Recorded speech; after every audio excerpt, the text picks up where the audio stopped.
ಸ್ನೇಹಿತರೆ ನಮಸ್ಕಾರ. ಇವತ್ತು ಈ ಒಂದು ವಿಡಿಯೋ ಮಾಡ್ತಿರ್ತಕ್ಕಂಥ ಉದ್ದೇಶ ಏನಪ್ಪ ಅಂತಂದರೆ, ನಮ್ಮ ಒಂದು ಪೇಷಂಟ್ನ ಬಾಡಿನಲ್ಲಿ ಹಾಕಿರ್ತಕ್ಕಂಥ ಒಂದು ಬಯೋಕೆಮಿಕಲ್ ಪ್ಯಾರಾಮೀಟರ್ಸ್ನ ತಿಳ್ಕೊಳೋದಕ್ಕೆ ನಾವು ಬ್ಲಡ್ ಟೆಸ್ಟ್ ಮಾಡ್ತೀವಿ. ಬ್ಲಡ್ ಟೆಸ್ಟು ಮಾಡೋದ್ರಿಂದ ನಮಗೆ ಪೇಷಂಟ್ನ ಪೇಯ್ನ ರೂಟ್ ಕಾಸ್ ಎಲ್ಲಿದೆ, ಯಾವ ಕಾರಣದಿಂದ ಪೇಯ್ನ್ ಬರ್ತಾಯಿದೆ, ಅವನ ಮೆಟಬಾಲಿಕ್ ಹೆಲ್ತ್ ಏನು, ಸೆಲ್ಯುಲರ್ ಹೆಲ್ತ್ ಏನು, ಮತ್ತು ಅವನಿಗೆ ಹಾರ್ಮೋನ್ಸು ಯಾವ ಲೆವೆಲ್ಗೆ ಇರುತ್ತೆ, ಕೆಲಸ ಮಾಡ್ತಾಯಿದೆ ಅಂತ ತಿಳ್ಕೊಳೋದಕ್ಕೆ ನಮಗೆ ಅನುಕೂಲ ಆಗುತ್ತೆ. ಅದರಿಂದ ಬೋನ್ ಹೆಲ್ತು ಮತ್ತು ಜಾಯಿಂಟ್ ಹೆಲ್ತು ಮತ್ತು ಡಿಸ್ಕ್ ಬಲ್ಜ್ ಆಗಿದೆ ಅಂದರೆ ಏನಕ್ಕೆ ಡಿಸ್ಕ್ ಬಲ್ಜ್ ಆಗಿದೆ, ಬಾಡಿನಲ್ಲಿ ಪೇಯ್ನ್ ಏನಕ್ಕೆ ಬರ್ತಾ ಇದೆ ಅಂತ ಒಂದು ಕಂಪ್ಲೀಟ್ ಟಾಕ್ಸಿನ್ಸ್ ಲೆವೆಲ್ ತಿಳ್ಕೊಳೋದಕ್ಕೆ ಹೆಲ್ಪ್ ಆಗುತ್ತೆ. ಸೊ ಇಲ್ಲಿ ಮಾಡ್ತಕ್ಕಂಥ ಬ್ಲಡ್ ಟೆಸ್ಟು ನಾವು the most affordable and the most economical ವೇನಲ್ಲಿ ಮಾಡ್ತಾಯಿದ್ದೀವಿ. ಇದು ಹೆಂಗಪ್ಪ ನಾವು ಹೇಳ್ಬೋದು ಧೈರ್ಯವಾಗಿ ಅಂತ, ಹೆಂಗೆ ನಾವು ಸರ್ಟಿಫೈಡ್ ಆಗಿ ಹೇಳ್ಬೋದು ಅಂತಂದರೆ, ರೀಸೆಂಟಾಗೆ ನಾವು ಕೆಲವು ಯಾವುದ್ಯಾವುದೆಲ್ಲ ಪಾಪ್ಯುಲರ್ ಲ್ಯಾಬ್ಸ್ ಇದೆಯೋ ಎಲ್ಲ ಲ್ಯಾಬ್ಸ್ಗೆ ಹೋಗ್ಬಿಟ್ಟು ನಾವೇನೇನು ನಮ್ಮ ಹಾಸ್ಪಿಟ್ಲಲ್ಲಿ ಟೆಸ್ಟ್ ಮಾಡ್ತೀವೋ ಆ ಟೆಸ್ಟ್ ಮಾಡ್ತಕ್ಕಂಥ ಒಂದು ಪ್ಯಾರಾಮೀಟರ್ಸ್ನ, ಒಂದು ಪೇಷಂಟ್ನ ಸ್ಯಾಂಪಲ್ಲು ಪ್ಲಸ್ ಆ ಪ್ಯಾರಾಮೀಟರ್ಸ್ನ ಟಿಕ್ ಮಾಡಿಬಿಟ್ಟು ಕೊಟ್ವಿ. ನಾವು ಟೆಸ್ಟ್ ಕೂಡ ಮಾಡಿಸಿದ್ವಿ. ಆ ಟೆಸ್ಟು ಕೆಲವು ಕಡೆ ಕೆಲವೊಂದು ಮಾಡ್ತೀನಿ ಅಂದರೆ ಕೆಲವು ಕಡೆ ಮಾಡಲ್ಲ ಅಂದರು. ಯಾವ್ಯಾವ ಕಡೆ ಮಾಡ್ತೀನಿ ಅಂತ ಹೇಳಿದರು ಕಂಪ್ಲೀಟಾಗಿ, ಅವ್ರ ಹತ್ರ ನಾವು ಅದ್ರದ್ದು ಪ್ರೈಸ್ ಇಸ್ಕೊಂಡು ಬಿಲ್ಲು ಮಾಡಿ ಆಯಿತು. ಮತ್ತು ಕಂಪ್ಲೀಟಾಗಿ ಒಂದು ಪೇಷಂಟ್ಗೆ ರಿಪೋರ್ಟು ಕೊಟ್ವಿ. ಮತ್ತು ಇವನ್ನ ಆ್ಯಸ್ ಯೂಶುವಲ್ ನಾವು ಕಳಿಸ್ತಕ್ಕಂಥ ಒಂದು ಲ್ಯಾಬಲ್ಲೂ ನಾವು ಮಾಡಿದ್ವಿ. ಸೊ ನಾವು ಯೂಶ್ವಲಿ ಕಳಿಸೋದು ಥೈರೋಕೇರಿಗೆ ಕಳಿಸ್ತೀವಿ. ಯಾಕಂದರೆ ನಮ್ಮಲ್ಲಿ ಮಾಡ್ಬೋದು, ಯಾಕೆ ಮಾಡಲ್ಲ ಅಂತಂದರೆ, ಕೆಲವು ಮಾತ್ರ ಮಾಡ್ತೀವಿ ಬೇಸಿಕ್ ಆಗಿರೋವು. ಅಡ್ವಾನ್ಸ್ ಆಗಿರ್ತಕ್ಕಂಥ ಯಾಕೆ ಮಾಡಲ್ಲ ಅಂತಂದರೆ, ಒಂದು NABL ಲ್ಯಾಬು ಅದು ನಡೀತಾ ಇರುತ್ತೆ. And the lab is not our expertise. ನಮ್ಮ ಎಕ್ಸ್ಪರ್ಟೈಸ್ ಬಂದು ಪೇಯ್ನ್ ಟ್ರೀಟ್ಮೆಂಟು ಮತ್ತು functional medicine and regenerative medicine and integrated medicine ಬಂದು ನಮ್ಮದು ಕೋರ್ ಸ್ಪೆಷಾಲಿಟಿ. ನಮಗೆ ಬ್ಲಡ್ ಟೆಸ್ಟ್ ಎಲ್ಲ ಮಾಡ್ಕೊಂಡು ಕೂತ್ಕೊಳ್ಳೋಕೆ ಕಷ್ಟ. ಸೊ ಹಂಗಾಗಿ ನಾವೇನು ಮಾಡ್ತೀವಿ, ಟೆಸ್ಟ್ ಸ್ಯಾಂಪಲ್ ತೊಗೊಂಬಿಟ್ಟು usually we refer outside.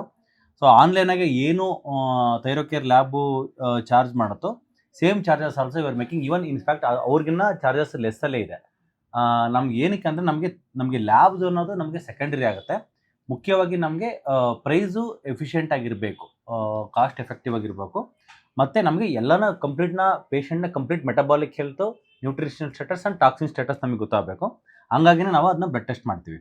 Blood test ಮಾಡಿದ್ಮೇಲೆ ಅದನ್ನು ಕರೆಕ್ಷನ್ ಮಾಡುವಾಗ ಎಷ್ಟೋ ಪೇಷಂಟ್ 80% ಆಫ್ ದ ಪೇಷಂಟ್ಸ್ಗೆ ರಿಸಲ್ಟ್ ಬರುತ್ತೆ. ಮತ್ತು ರೂಟ್ ಕಾಸ್ ಅಪ್ರೋಚ್ ಆಗಿರೋದ್ರಿಂದ ರೂಟಲ್ಲಿ ಪೇಷಂಟ್ಗೆ ಸರಿಯಾಗೋದ್ರಿಂದ ಪೇಯ್ನು ಕಂಪ್ಲೀಟಾಗೆ ಅದು ಏನು ಒಂದು ರೈಟ್ ಕೈಂಡ್ ಆಫ್ ಅಪ್ರೋಚ್ ಹೋಗುತ್ತೆ. ಸೊ ಪೇಷಂಟ್ ಯಾವ್ಯಾವ ಥರ ರೆಸ್ಪಾನ್ಸ್ ಮಾಡ್ತಾರೆ ಅನ್ನೋದು ಅದು ನಮಗೆ ಅನುಕೂಲ ಆಗುತ್ತೆ ತಿಳ್ಕೊಳೋದಕ್ಕೆ. ಸೊ ಆ ಥರ ಮಾಡಿದಾಗ ಕೆಲವುದು ಲ್ಯಾಬ್ ಟೆಸ್ಟ್ದು ಕೆಲವು ಡಯಾಗ್ನೋಸ್ಟಿಕ್ಸಲ್ಲಿ ನಾನು ಅವ್ರ ಹೆಸರು ಹೇಳ್ಬಾರ್ದು, ತಪ್ಪಾಗುತ್ತೆ, ಲೀಗಲಿ ಅದು ಸುಮ್ಮನೆ ಪ್ರಾಬ್ಲಮ್ ಆಗುತ್ತೆ. ಸೊ ಜಸ್ಟ್ ನಾವು ಅದನ್ನು ನೇಮೆಲ್ಲ ಲೈಕ್ ಫುಲ್ ಹೇಳಿಲ್ಲ ನಾನು, ಜಸ್ಟ್ ಸ್ವಲ್ಪ ಹಂಗೆ ಎಲ್ಲ ಸ್ಕ್ರ್ಯಾಚ್ ಮಾಡಿದ್ದೀನಿ. ಯಾಕಂದರೆ ಫುಲ್ ನೇಮ್ ಡಿಸ್ಪ್ಲೇ ಮಾಡಬಾರ್ದು, ಅವ್ರಿಗೂ ತಪ್ಪಾಗುತ್ತೆ, ನಮಗೂ ತಪ್ಪಾಗುತ್ತೆ. ಸೊ ಒಂದು ಲ್ಯಾಬಲ್ಲಿ ನಾವು ಕೇಳಿದಾಗ ನಾವು ಮಾಡ್ತಕ್ಕಂಥ ಫಸ್ಟ್ ಟೆಸ್ಟ್ಗಳು ಯಾವುದು ಅಂತ ಒಂದು ಬೇಸಿಕಾಗಿ ಹೇಳ್ಬಿಡ್ತೀನಿ. ಟೆಸ್ಟ್ ಯಾವುದಪ್ಪ ನಾವು ಮಾಡ್ತಾ ಇರೋದು ಅಂತಂದರೆ, ನಮಗೆ ಕಂಪ್ಲೀಟಾಗಿ ಬಾಡಿಲಿರ್ತಕ್ಕಂಥ ಒಂದು ಶುಗರ್ ಮೆಟಾಬಲಿಸಮ್ ಮತ್ತು ಒಂದು ಇನ್ಸುಲಿನ್ ರೆಸಿಸ್ಟೆನ್ಸ್ ಸ್ಟೇಟಸ್ ತಿಳ್ಕೋಬೇಕು. ಅದರಿಂದನೂ ಬಾಡಿನಲ್ಲಿ ಮೆಟಾಬಲಿಸಮ್ ವೀಕ್ ಆಗುತ್ತೆ. ನಮಗೆ ಐರನ್ ಪ್ರೊಫೈಲ್ ಕಂಪ್ಲೀಟಾಗಿ ಬೇಕು, ಮತ್ತು ಕೊಲೆಸ್ಟ್ರಾಲ್ ಪ್ರೊಫೈಲ್ ಕಂಪ್ಲೀಟಾಗಿ ಬೇಕು, ಲಿವರ್ ಪ್ರೊಫೈಲ್ ಬೇಕು 12 ಟೆಸ್ಟ್, ಮತ್ತು ಕಿಡ್ನಿ ಪ್ರೊಫೈಲ್ ಬೇಕು, CBCನಲ್ಲಿ ಕಂಪ್ಲೀಟ್ ಪ್ರೊಫೈಲ್ ಬೇಕು 24, ಮತ್ತು ಎಲೆಕ್ಟ್ರೋಲೈಟ್ಸ್ ಪ್ರೊಫೈಲು, ಮತ್ತು ಯೂರಿನರಿ ಮೈಕ್ರೋಆಲ್ಬುಮಿನ್ ಅದು ಕಂಪ್ಲೀಟ್ ಆಗಬೇಕು, ಅದ್ರ urine creatinine ratio, C peptide, ಮತ್ತು ಮುಖ್ಯವಾಗಿ ಟಾಕ್ಸಿಕ್ ಎಲಿಮೆಂಟ್ಸ್ ಬೇಕು. ಎಲ್ಲ toxic elements, aluminium, mercury, lead, cadmium, like ಎಲ್ಲ ಏನೇನಿದೆಯೋ ಎಲ್ಲನೂ ಬೇಕು. ಈ ಫೋಟೋ ಹಾಕಿರ್ತೀನಿ, ಅದನ್ನು ಇದು ಮಾಡ್ಕೊಳ್ಳಿ. ಆಮೇಲೆ ಇನ್ಫ್ಲಮೇಷನ್ ತಿಳ್ಕೊಳಕ್ಕೆ ಹೋಮೋಸಿಸ್ಟಮ್ ಬೇಕು, ದೆನ್ ಇನ್ಸುಲಿನ್ ಬೇಕು, ದೆನ್ ಪ್ಯಾಂಕ್ರಿಯಾಸ್ ಪ್ರೊಫೈಲ್ಸ್ ಬೇಕು, ಅಮೆಲೇಸ್ ಲೈಪೇಸ್, ಮತ್ತು ಥೈರಾಯ್ಡ್ ಪ್ರೊಫೈಲ್ಸ್ ಬೇಕು, ಕಾರ್ಡಿಯಾಕ್ ರಿಸ್ಕ್ ಮಾರ್ಕರ್ಸ್, ಮತ್ತು ವಿಟಮಿನ್ಸ್ ಪ್ರೊಫೈಲ್ಸು. ಇಷ್ಟು ಬಂದು ಲೈಕ್ ಇದು ನಾವು ಅಡ್ವಾನ್ಸ್ಡ್ ಮೆಟಬಾಲಿಕ್ ಹೆಲ್ತ್ ಪ್ಯಾಕೇಜ್ ಅಂತ ಮಾಡೋದು. ಇದನ್ನು ಮೀರಿ ಇನ್ನೂ ವಿಟಮಿನ್ಸು, ಇನ್ನೂ ಮಿನರಲ್ಸು ಎಲ್ಲ ಇರ್ತವೆ, ನಮ್ಗೆ ಅಷ್ಟು ಅವಶ್ಯಕತೆ ಬರೋದಲ್ಲ. ನಮ್ಗೆ ಇದನ್ನು ನಾವು ಕಂಪಲ್ಸರಿಯಾಗಿ ಮಾಡ್ತೀವಿ. ಇದ್ರ ಜೊತೆಗೆ ಪೇಷಂಟ್ಸ್ ಏನಾದರೂ ಲೈಕ್ ನಾವು ಇಲ್ಲಿ ಯೂಶ್ವಲಿ ಇಂಜೆಕ್ಷನ್ಸ್, ನಮ್ಮ ಹಾಸ್ಪಿಟಲಲ್ಲಿ ಇಂಜೆಕ್ಷನ್ಸ್ ಕೊಡೋದ್ರಿಂದ ನಮ್ಮ ಸ್ಟಾಫ್ನ ಸೇಫ್ಟಿಗೋಸ್ಕರ ಪೇಷಂಟ್ಸ್ಗೆ ಏನಾದ್ರು HIV, ಹೆಪಟೈಟಿಸ್ C ಆ ಥರ ಏನಾದರೂ ಹೆಪಟೈಟಿಸ್ B, ಹೆಪಟೈಟಿಸ್ A ಇದೆಯಾ ಅಂತ ಚೆಕ್ ಮಾಡಿ VDRL ಅದನ್ನು ಒಂದ್ಸರಿ ಚೆಕ್ ಮಾಡ್ತೀವಿ. ಅದು ಎಲ್ಲ ಹಾಸ್ಪಿಟ್ಲ್ಗಳಿಗೆ ಏನೇ ಒಂದು ಸ್ಮಾಲ್ ಸರ್ಜಿಕಲ್ ಪ್ರೊಸೀಜರ್ ಮಾಡ್ಬೇಕಾದ್ರೆ ಮಾಡ್ತಾರೆ. ಸೊ ನಮ್ಮ ಹಾಸ್ಪಿಟ್ಲಾಗಿ ಮಾಡ್ತೀವಿ. ಅದನ್ನು ಬಿಟ್ಟು ಪೇಷಂಟ್ಗೆ ರೀಸೆಂಟಾಗಿ 2020ನಲ್ಲಿ ಏನೋ ಒಂದು ಪ್ಯಾಂಡಮಿಕ್ ಆಗಿತ್ತು, ಅದಾದಾಗಿಂದ ಪೇಷಂಟ್ಸ್ಗೆ ಲೈಕ್ ಬ್ಲಡ್ ಕ್ಲಾಟಿಂಗ್ ಟೆಂಡೆನ್ಸಿ ಜಾಸ್ತಿ ಇರುತ್ತೆ. ತಿಳ್ಕೊಳ್ಳೇಬೇಕು. ಡಿಡೆಮರ್ ಟೆಸ್ಟ್ ಮಾಡ್ತೀವಿ. ಎಷ್ಟೋ ಜನಕ್ಕೆ ಅದರಲ್ಲಿ ಡಿಡೆಮರ್ ಪಾಸಿಟಿವ್ ಬಂದಾಗ ಅವರಿಗೆ ಒಂದು ಪ್ರಿಕಾಷನರಿಯಾಗಿ ಅದು ಹೆಲ್ಪ್ ಆಗುತ್ತೆ. ಮತ್ತು ನಮಗೂ ಕೂಡ ಟ್ರೀಟ್ಮೆಂಟ್ ಎಷ್ಟು ಎಫೆಕ್ಟಿವ್ ಆಗಿ ಏನಾದ್ರು ಎಕ್ಸ್ಟ್ರಾ ನಾವು ಬ್ಲಡ್ ಥಿನ್ನರ್ನ ಆ್ಯಡ್ ಮಾಡಬೇಕಂತ ತಿಳ್ಕೊಳೋದಕ್ಕೆ ನಾವು ಅದನ್ನು ಟೆಸ್ಟ್ ಮಾಡ್ತೀವಿ ಡಿಡೆಮರ್. ಸೊ ಜೊತೆಗೆ ಫೆರಿಟಿನ್ ಇನ್ಫ್ಲಮೇಷನ್ ತಿಳ್ಕೊಳಕ್ಕೆ ಇನ್ನೊಂದು ಫೆರಿಟಿನ್ ಒಂದು ನಮಗೆ ಬೇಕು, ಪ್ಲಸ್ ಇನ್ನೂ ಅಡಿಷನಲ್ ಟೆಸ್ಟ್ಗಳು ಬೇಕಾಗ್ತವೆ. ಇದನ್ನು ನಾವು ಒಂದು ಫಸ್ಟ್ ವಿಸಿಟಲ್ಲಿ ಇದು ಮಾಡ್ತೀವಿ ಈ ಫ್ರೇಮಲ್ಲಿ. ಇದನ್ನು ಬಿಟ್ಟು food intolerance test, plus food allergy test, hormones profile ಮೇಲು ಫೀಮೇಲು, ಅದು ಪ್ಲಸ್ ಇನ್ನೂ ಎಕ್ಸ್ಟ್ರಾ ಅಡ್ವಾನ್ಸ್ಡು ಲೆವೆಲಾಗಿರ್ತಕ್ಕಂಥ ವಿಟಮಿನ್ಸು ಮಿನರಲ್ಸು ಅದೆಲ್ಲ ನಾವು ಮಾಡೋಂಗಿದ್ರೆ ಮಾಡ್ಬೋದು, ಮಾಡಿಲ್ಲ ಅಂದರೆ ಅವಶ್ಯಕತೆ ಇಲ್ಲ. ಸೊ ಅದನ್ನು ಲೇಟರ್ ಸ್ಟೇಜ್ ರಿಸಲ್ಟ್ ಬಂದಿಲ್ಲ ಅಂದರೆ ಮಾಡ್ತೀವಿ, ಇಲ್ಲ ಅಂತಂದರೆ ಮಾಡಲ್ಲ. ಕೆಲವು ಪೇಷಂಟ್ ಸ್ವಇಚ್ಛೆಯಿಂದ ನಮಗೆ ಸ್ಟಾರ್ಟಿಂಗಲ್ಲೆಲ್ಲ ಮಾಡಿಬಿಡಿ ಸರ್, ನಾವು ಎಲ್ಲ ಕಡೆ ಸುತ್ತಿಬಿಟ್ಟಿದ್ವಿ, ನಮಗೆ ಹೋಗಿ ತೋರಿಸ್ಕೊಂಡು ಬರೋದೆಲ್ಲ ಕಷ್ಟ, ಮತ್ತು ಟ್ರಯಲ್ ಆ್ಯಂಡ್ ಎರರ್ ಮಾಡೋದಕ್ಕಿಂತ ಡೇ ಒನ್ನಲ್ಲೇ ಎಲ್ಲ ಟೆಸ್ಟ್ಗಳು ಮಾಡಿಬಿಡಿ, ನಾವು ಆಮೇಲಿಂದ ಲೈಕ್ ಅದು ನಿಮಗೆ ಟ್ರೀಟ್ಮೆಂಟ್ ಕೊಡೋಕೆ ಅನುಕೂಲ ಆಗುತ್ತೆ ಅಂತ ಕೆಲವು ಎಷ್ಟೋ ಪೇಷಂಟ್ಗಳು ಅವರೇ ಸಜೆಸ್ಟ್ ಮಾಡ್ತಾರೆ. ಫುಡ್ ಇಂಟಾಲರೆನ್ಸ್ ಟೆಸ್ಟ್ ಮಾಡಿ, ಹಾರ್ಮೋನ್ ಟೆಸ್ಟ್ ಮಾಡಿ ಅಂತ ಅಂಥವ್ರಿಗೆ ಮಾತ್ರ ನಾವು ಮಾಡ್ತೀವಿ. ಅದು ಬಿಟ್ಟರೆ ಇಲ್ಲಿ ಹೇಳಿರ್ತಕ್ಕಂಥ ಟೆಸ್ಟು ಪ್ಲಸ್ 3-4 ಟೆಸ್ಟ್ ಏನು ಬೇಸಿಕ್ ಇರ್ತಾವೆ ಅವು. ಇದ್ರದ್ದು ಪ್ರೈಸು ನಮ್ಮ ಹಾಸ್ಪಿಟ್ಲಲ್ಲಿ ಥೈರೋಕೇರಲ್ಲಿ ಐ ಥಿಂಕ್ 4000 ಇದೆ, ಪ್ಲಸ್ 4500 ಇದೆ ಥೈರೋಕೇರಲ್ಲಿ. ನಾವು ಚಾರ್ಜ್ ಮಾಡ್ತಾ ಇರೋದು 4000 ರುಪೀಸ್. ಯಾಕಂದರೆ ಪೇಷಂಟ್ಗೆ ಇನ್ನೂ 500 ರೂಪಾಯಿ, ನಮ್ಮದು ವಾಲ್ಯೂಮ್ ಜಾಸ್ತಿ ಇರೋದ್ರಿಂದ ನಮಗೆ ಥೈರೋಕೇರ್ ಕಡೆಯಿಂದನೇ ಕೆಲವು ಡಿಸ್ಕೌಂಟ್ಗಳು ಹಾಕ್ಸ್ಕೊಂಡು 4000 ರುಪೀಸ್ಗೆ ನಾವು ಚಾರ್ಜ್ ಮಾಡ್ತಾಯಿದ್ದೀವಿ. ಜೊತೆಗೆ ಬೇರೆ ಎಲ್ಲ ಟೆಸ್ಟ್ಗಳು ಅವನ್ನ ಮಾಡೋದಕ್ಕೇ ಒಂದು ಥೈರೋಕೇರಲ್ಲಿ ಇರ್ತಕ್ಕಂಥ MRPಗಿಂತನೂ ಕಡಿಮೆ ರೇಂಜಿಗೆ ಪ್ರೈಸ್ ಕೊಟ್ಟಿದ್ದಾರೆ ನಮಗೆ. ಸೊ ಅವನ್ನಲ್ಲಿ ಮಾಡ್ತೀವಿ. ಅದನ್ನು ಬಿಟ್ಟು ಈ ಅಡಿಷನಲ್ ಟೆಸ್ಟ್ಗಳಿಂದ ಮಾಮೂಲಿ ಥೈರೋಕೇರಲ್ಲಿ MRP ಇರುತ್ತೆ, ಅದಕ್ಕಿಂತ ಸ್ವಲ್ಪ ಕಡಿಮೆನೇ ಮಾಡ್ತಾರೆ, ಅದನ್ನು ಸೇರಿಸಿ ಮಾಡಿಸ್ತಾ ಇದ್ದೀವಿ.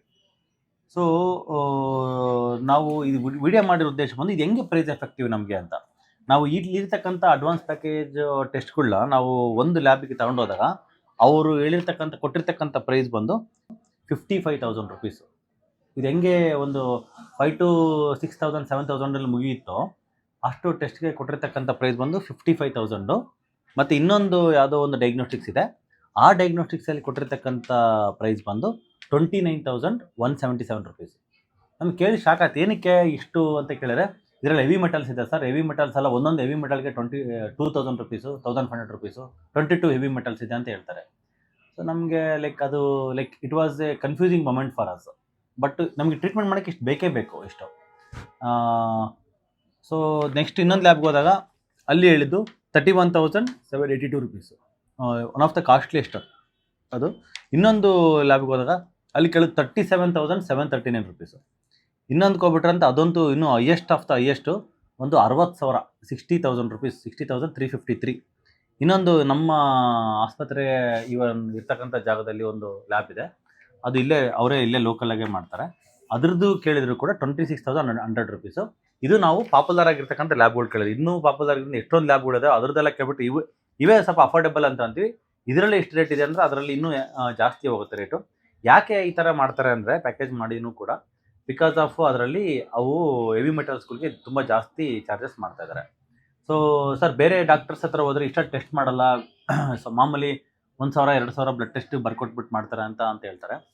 ಅದನ್ನೆಲ್ಲ ಮಾಡ್ಬೋದು ನಮಗೆ. ಇವಾಗ ಒಂದು ವಿಟಮಿನ್ ಡಿ ಟೆಸ್ಟ್ ಮಾಡ್ಬೇಕಂದ್ರೆ 2,000 ಮೇಲೆ ಇದು ಮಾಡ್ತಾರೆ. ವಿಟಮಿನ್ ಡಿ B12 ಅವೆರಡು ಮಾಡ್ಬೇಕಂದ್ರೆ 3,000-3,500 ರುಪೀಸನ್ನ ಮಾಡ್ತಾರೆ. ಬಟ್ ನಮಗೆ ಬೇಕಾಗಿರೋದು ಇವೆಲ್ಲ ಒಂದು ಕಂಪ್ಲೀಟಾಗಿ ಒಂದು ಫಂಕ್ಷನಲ್ ಮೆಡಿಸಿನ್ ಪರ್ಸ್ಪೆಕ್ಟಿವಲ್ಲಿ ನಮ್ಮ ಪ್ರೊಫೆಸರ್ಗಳು ಮಾಡ್ತಕ್ಕಂಥ ಟೆಸ್ಟ್ಗಳಿಗೆ ಅವರು ಥೈರೋಕೇರ್ಗೆ ಅಲ್ಲೆಲ್ಲ ಕಳಿಸಿ ಮಾಡುವಾಗ 35,000 to 40,000 ರುಪೀಸ್ ವರ್ತ್ ಟೆಸ್ಟ್ಗಳನ್ನ ಅವರು ಮಾಡ್ತಾರೆ ಪೇಷಂಟ್ಸ್ಗಳಿಗೆ. Food intolerance, hormone, plus food allergy test, plus ಇಲ್ಲಿರ್ತಕ್ಕಂಥ ಇದು inflammatory markers, toxins, heavy metals, ಮತ್ತು ಕೆಲವು ಈವನ್ ಮೈಟೋಕಾಂಡ್ರಿಯಲ್ ಮಾರ್ಕರ್ಸು, ಮತ್ತು ಗಟ್ ಟೆಸ್ಟ್ ಎಲ್ಲ ಬರುತ್ತೆ, ಗಟ್ ಮೈಕ್ರೋಬಯೋಮ್ ಟೆಸ್ಟ್ ಅವೆಲ್ಲ ಮಾಡ್ತಾರೆ. ಸೊ ನಮಗೆ ಅವೆಲ್ಲ ಬೇಡ, ನಾವು ಒಂದು ಫಂಕ್ಷನಲ್ ಮೆಡಿಸಿನ್ ಪರ್ಸ್ಪೆಕ್ಟಿವಿಂದನೇ ಒಂದು ಬೇಸಿಕ್ ಲೆವೆಲ್ಗೆ ಅಪ್ರೋಚ್ ಮಾಡೋ ಬೇಸಿಕ್ ಟೆಸ್ಟ್ಗಳು ಮಾಡ್ತೀವಿ. ನಮ್ಮ ಹಾಸ್ಪಿಟ್ಲಲ್ಲಿ ನೀವು ನೋಡಿರ್ತೀರ ಕ್ರೌಡು ಈ ಲೆವೆಲ್ಗೆ ಇರುತ್ತೆ. ಬಿಕಾಸ್ ನಾವು ಅಷ್ಟು ಪ್ರೊಫೆಸರ್ ಬರೋ ಥರ ಒಂದು 30,000-40,000 ಟೆಸ್ಟ್ ಫಸ್ಟ್ ಟೈಮೇ ಬರೆದ್ಬಿಟ್ರೆ ಪೇಷಂಟ್ಗೆ ವಿ ಡೋಂಟ್ ವಾಂಟ್ ದಟ್. ನಮ್ಮ ಕಾನ್ಸೆಪ್ಟೇ ಬಂದು ಅಲ್ಲಿ ಸೆಲೆಬ್ರಿಟೀಸ್ಗೆ ಕೊಡ್ತಕ್ಕಂಥ ಟ್ರೀಟ್ಮೆಂಟ್ನ ದ ಮೋಸ್ಟ್ ಅಫೋರ್ಡಬಲ್ ರೀತಿಯಲ್ಲಿ middle class and lower middle class ಪೀಪಲ್ಗೆ ತಗೊಂಡೋಗ್ಬೇಕಂತದೇ ನಮ್ಮದು mission of the hospital. And ಆ ವಿಷನ್ನ ನಾವು ಫುಲ್ಫಿಲ್ ಮಾಡೋದಕ್ಕೆ ಇದೆಲ್ಲ ಮಾಡ್ತಾ ಇರೋದು. ಹಾಗಾಗಿ ಅದರಲ್ಲೇ ಸ್ಟೇಜ್ ಬೈ ಸ್ಟೇಜ್ ಎಷ್ಟೇ ಶ್ರಿಂಕ್ ಮಾಡಿ ಇಷ್ಟು ಮಿನಿಮಮ್ ಟೆಸ್ಟ್ ಬೇಕೇ ಬೇಕು ಅಂತಕ್ಕಂಥದ್ದು ಒಂದು ನೆಸೆಸಿಟಿ ಇದೆ. ಹಾಗಾಗಿ ಟೆಸ್ಟ್ ಮಾಡಲೇಬೇಕು. ಇಷ್ಟೇ ಟೆಸ್ಟಿಗೆ ಬೇರೆ ಬೇರೆ ಲ್ಯಾಬ್ಗಳಿಗೆ ಹೋಗಿ ಪ್ರೈಸ್ ನೋಡಿದ್ರೆ ಆ ಲೆವೆಲ್ಗೆ ಇದೆ. ಸೊ ಇಲ್ಲಿ ನಮಗೆ ಇಷ್ಟು ಬೇಸಿಕ್ಕಾಗಿ ಟೆಸ್ಟ್ ಮಾಡೋದಕ್ಕೂ ಇರ್ತಕ್ಕಂಥ ಒಂದು ಪ್ರೈಸ್ ಬಂದು ಥೈರೋಕೇರಲ್ಲಿ ನಾವು ಆಲ್ರೆಡಿ ನಮ್ಮ ಹಾಸ್ಪಿಟ್ಲಾಗೆ ಫಸ್ಟ್ ವಿಸಿಟಲ್ಲಿ ಮೆನ್ಷನ್ ಮಾಡ್ತಾರೆ ಅದು. ಸೊ ಏನಕ್ಕೆ ನಮಗೆ ಈ ವಿಡಿಯೋ ಮಾಡಿದ್ದಂದರೆ ದಯವಿಟ್ಟು we are the most affordable functional medicine hospital in entire India. Complete root cause analysis ಮಾಡಿಬಿಟ್ಟು ಸ್ಟೆಪ್ ಬೈ ಸ್ಟೆಪ್ ಅದನ್ನ ಲೇಯರ್ ಬೈ ಲೇಯರ್ ಅದನ್ನು ಡಿಸೆಕ್ಟ್ ಮಾಡಿ ಯಾವ ಲೆವೆಲ್ಗೆ ಪೇಷಂಟ್ಗೆ ನಮ್ಗೆ ಹೆಲ್ಪ್ ಮಾಡೋಕ್ಕಾಗುತ್ತೆ ಅಂತ ನಾವು ಒಂದು ಒಳ್ಳೆ ಉದ್ದೇಶ ಇಟ್ಕೊಂಡು ಮಾಡ್ತಾಯಿದ್ದೀವಿ. ಪ್ರೈಸ್ ಅನ್ನೋದು this is always secondary. Even ಟ್ರೀಟ್ಮೆಂಟ್ಗೂ ಪಾರ್ಟಿಗೆ ಬಂದರೆ ಲೈಕ್ ನಮ್ಮ ಪ್ರೊಫೆಸರ್ಸ್ ಎಲ್ಲ ಚಾರ್ಜ್ ಮಾಡೋದು ನೋಡಿಬಿಟ್ರೆ it is very very like high price ಇದೆ. ಅವರು ಒಂದು ಇಂಜೆಕ್ಷನ್ಗೆ ಹೇಳ್ತಾರೆ like 48,000 rupees they are charging ಒಂದು ನೀ ಇಂಜೆಕ್ಷನ್ಸ್ಗೆ. We are charging around 6,000 rupees. Transparency maintain ಮಾಡ್ಬೇಕಂತ ನಾವು ಪೇಷಂಟ್ಗೆ ಪ್ರಿಸ್ಕ್ರಿಪ್ಷನಲ್ಲೇ ಬರ್ಕೊಟ್ಬಿಡ್ತೀವಿ. ಹೊರಗಡೆ ಇಲ್ಲಿ ಪ್ರಿಸ್ಕ್ರಿಪ್ಷನ್ಗೆ ಹೋಗಿ ಇಲ್ಲೇ ಫಾರ್ಮಸಿನಲ್ಲಿ ತೊಗೊಂಬಂದು ಅದನ್ನು ಮೆಡಿಸಿನ್ ಕೊಡ್ತಾರಂತ. ಆ ಮೆಡಿಸಿನ್ ಇಂಜೆಕ್ಷನ್ ಕೊಡೋಕ್ಕೆ 1,500 rupees, ಇಂಟಾರ್ಟಿಕಲ್ 1,250 rupees. ಆ ಮೆಡಿಸಿನ್ದು ಏನಿರುತ್ತೆ 6,200 rupees ಏನೋ ಬರುತ್ತೆ ಅದು. ಸೊ ಈ ಥರ ಟ್ರಾನ್ಸ್ಪರೆನ್ಸಿ ಮೇಂಟೈನ್ ಮಾಡ್ತಾಯಿದ್ದೀವಿ. ಆಮೇಲೆ ಈವನ್ ಅವ್ರೇನು ಮಾಡ್ತಾರೆ ಹಾಸ್ಪಿಟ್ಲುಗಳು ಲೈಕ್ ಅಲ್ಲಿ ಪ್ಯಾಕೇಜ್ ಥರ ಮಾಡ್ತಾರೆ. ಒಂದು ಮಂಡಿಗೆ 45,000 ಲೈಕ್ ಇದೆಲ್ಲ ಇನ್ಕ್ಲೂಡ್ 48,000 ಇಷ್ಟೆಲ್ಲ ಬೇಕಂತ. ಅದರಲ್ಲೇ ಅವರು ಇಂಜೆಕ್ಷನ್ಸ್ ಎಲ್ಲ ಪೇಷಂಟ್ ಹತ್ರ ಯಾವುದೂ ತರ್ಸೋಕ್ಕೆ ಹೋಗಲ್ಲ, ಡೈರೆಕ್ಟಾಗಿ ಇಷ್ಟಂತ ಕೇಳಿ ಇದು ಮಾಡ್ತಾರೆ. ಅವ್ರಿಗೆ ಲೈಕ್ 10 to 20 ಪೇಷಂಟ್ಸು ಪರ್ ಡೇಗೆ with proper full specialized care ಕೊಟ್ಬಿಟ್ಟು ಮಾಡ್ತಾರೆ. ಲೈಕ್ ಸ್ಮಾಲ್ ಒಂದು ಸೆಟಪ್ ಚೆನ್ನಾಗಿರೋ ಸೆಟಪ್ಪೇ ಇರುತ್ತೆ. Like hifi very very hifi setup. Like celebrities models ಎಲ್ಲ ಹೋಗ್ತಕ್ಕಂಥ ಜಾಗ ಹೆಂಗಿರುತ್ತೆ ನೀವೇ ಇಮ್ಯಾಜಿನ್ ಮಾಡ್ಕೋಬೋದು. ಸೊ ಅಂಥ ಸೆಟಪ್ಗಳಿಗೆ ಮಾಡುವಾಗ ಪ್ರೈಸ್ ಆಬ್ವಿಯಸ್ಲಿ ಅವ್ರದ್ದು ಜಾಸ್ತಿ ಇರುತ್ತೆ. ಪ್ರೈಸು ಅದರಲ್ಲಿ ಈಗ ಅವರು ಕಾಂಪ್ರಮೈಸ್ ಮಾಡಲ್ಲ. ಬಟ್ ನಮಗೆ ಅದೇ ಒಂದು 5 ಸ್ಟಾರ್ ಫೆಸಿಲಿಟಿ ಕೊಡೋಕ್ಕಾಗಿಲ್ಲ ಅಂದ್ರೂ ಒಂದು 3 ಸ್ಟಾರ್ to 4 ಸ್ಟಾರ್ ಲೆವೆಲ್ಗೆ ಇರ್ತಕ್ಕಂಥ ಒಂದು ಸಿಂಪಲ್ ಆಗಿರ್ತಕ್ಕಂಥ ಕ್ಲೀನ್ ಆ್ಯಂಡ್ ಹೈಜಿನ್ ಎನ್ವಿರಾನ್ಮೆಂಟಲ್ಲಿ ಜಾಸ್ತಿ middle class and lower middle class ಪೇಷಂಟ್ಗಳಿಗೆ ಸಪೋರ್ಟ್ ಮಾಡಿಕೊಂಡು ನಾವು ಟ್ರೀಟ್ಮೆಂಟ್ ಕೊಡ್ತಾಯಿದ್ದೀವಿ. ಸೊ ಇದರಲ್ಲಿ ಫಸ್ಟ್ ವಿಸಿಟು, ಸೆಕೆಂಡ್ ವಿಸಿಟಲ್ಲಿ, ಥರ್ಡ್ ವಿಸಿಟಲ್ಲಿ ಎಷ್ಟೋ 80% ಆಫ್ ದ ಜನಗಳಿಗೆ ನೋವುಗಳು ಕಡಿಮೆ ಆಗಿರುತ್ತೆ. ಅದಾಗಿ ನೋವು ಕಡಿಮೆ ಆಗಿಲ್ಲ ಅಂದರೆ ಅಥವಾ ನೋವು ರಿಪೀಟ್ ಆಯಿತು ಅಂತಂದರೆ ಅವಾಗ ಮಾತ್ರ ನಾವು ಟೆಸ್ಟ್ಗಳನ್ನ ಮತ್ತು ಬೇರೆ ಟ್ರೀಟ್ಮೆಂಟ್ ಆಸ್ಪೆಕ್ಟ್ಸು ಇನ್ನೂ ಇದ್ದಾವೆ ಇದರಲ್ಲಿ ಎಕ್ಸ್ಪ್ಲೋರ್ ಮಾಡ್ತಾ ಹೋದರೆ ಇದೆ. ಎಷ್ಟೋ ಜನ ವೀಡಿಯೋಸ್ ಹಾಕಿದ್ದೀನಿ, ಕೆಲವು ಪೇಷಂಟ್ 2-2.5 ವರ್ಷದಿಂದ ತೋರಿಸ್ಕೊಂಡು ಬಂದಿರ್ತಾರೆ, ನೋವೇ ಕಡಿಮೆ ಆಗಿರಲ್ಲ. ಅದನ್ನೇ ಎಕ್ಸ್ಪ್ಲೋರ್ ಮಾಡ್ತಾ ಹೋಗಿ ಕೊನೆಗೆ ಅವರಿಗೆ 95% ರಿಸಲ್ಟ್ ಬಂದಿರತಕ್ಕಂಥ ಎಷ್ಟೋ ಕೇಸಸ್ ಇದೆ. ಸೊ ಹೀಗಾಗಿ ಅವರು ಚಾರ್ಜ್ ಮಾಡೋ ಥರ ನಾವು 45,000 50,000 rupees ನಾವು ಚಾರ್ಜ್ ಮಾಡೋಕ್ಕೆ ನಮ್ಗೆ ಇಷ್ಟ ಇಲ್ಲ. ಏನು ಪ್ರೈಸ್ ಟ್ರಾನ್ಸ್ಪರೆನ್ಸಿ ಇದೆ, ಪ್ರೈಸ್ ಟ್ರಾನ್ಸ್ಪರೆನ್ಸಿ ಇಟ್ಕೊಂಡು ನಾವು ಅದನ್ನ ಮಾಡ್ತಾಯಿದ್ವಿ.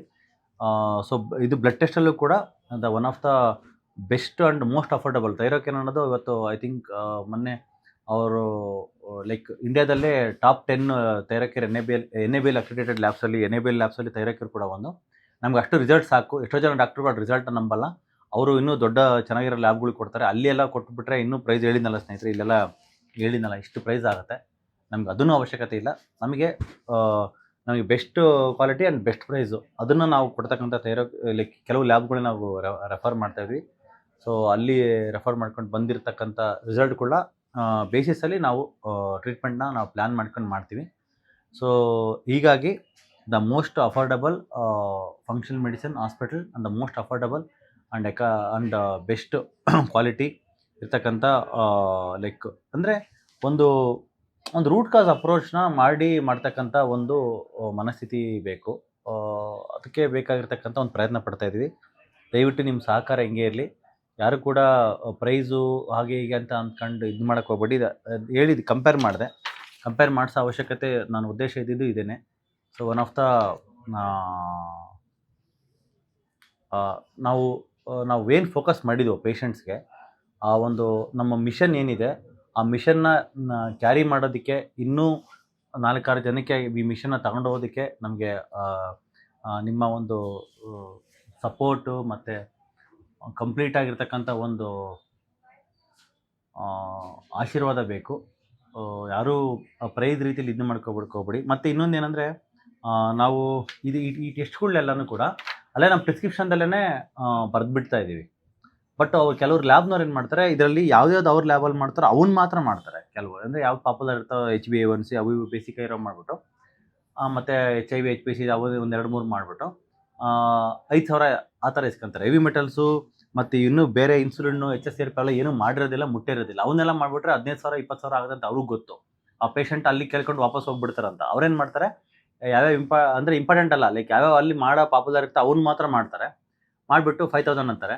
ಅವಾಗ ಪೇಷಂಟ್ಗೆ ಏನಾಗುತ್ತೆ, ಅಲ್ಲಿ 7,000 8,000 ಏನು ಹೇಳಿದ್ರು, ಇಲ್ಲಿ 5,000 ಮಾಡಿದ್ರು. ಸೊ ಇಲ್ಲಿ ನನಗೆ ಕಮ್ಮಿ ಆಯಿತು ಅಂತಾರೆ. ಆಮೇಲೆ ಸೆಕೆಂಡ್ ವಿಸಿಟ್ಗೆ ರಿಪೋರ್ಟ್ ತಗೊಂಡು ಬಂದಾಗ ಗೊತ್ತಾಗುತ್ತೆ ಆಲ್ಮೋಸ್ಟ್ 80% ಆಫ್ ದ ಟೆಸ್ಟ್ಗಳು ಮುಟ್ಟೇ ಇರೋದಿಲ್ಲ, ಅವ್ರು ಮಾಡೇ ಇರೋದಿಲ್ಲ. ಅವಾಗ ನಾವು ಬರ್ಕೊಟ್ಟಾಗ ಸರ್ ಹಿಂಗೆ ಆಯಿತು ಅಂತ ಹೇಳುವಾಗ ನಾವು ಅವರು ಪೇಷಂಟ್ಸು ಆಯಿತು ಡೋಂಟ್ ವರಿ ಅಂತ ಹೇಳ್ಬಿಟ್ಟು ಅವಾಗ ನಾವು ಮಾಡ್ತಾಯಿದ್ವಿ. ಅಥವಾ ಆನ್ಲೈನ್ ಆಗಾದ್ರು ಮಾಡಿಸ್ಕೊಳ್ಳಿ, ಆಫ್ಲೈನ್ ಆಗಾದ್ರು ಮಾಡಿಸ್ಕೊಳ್ಳಿ.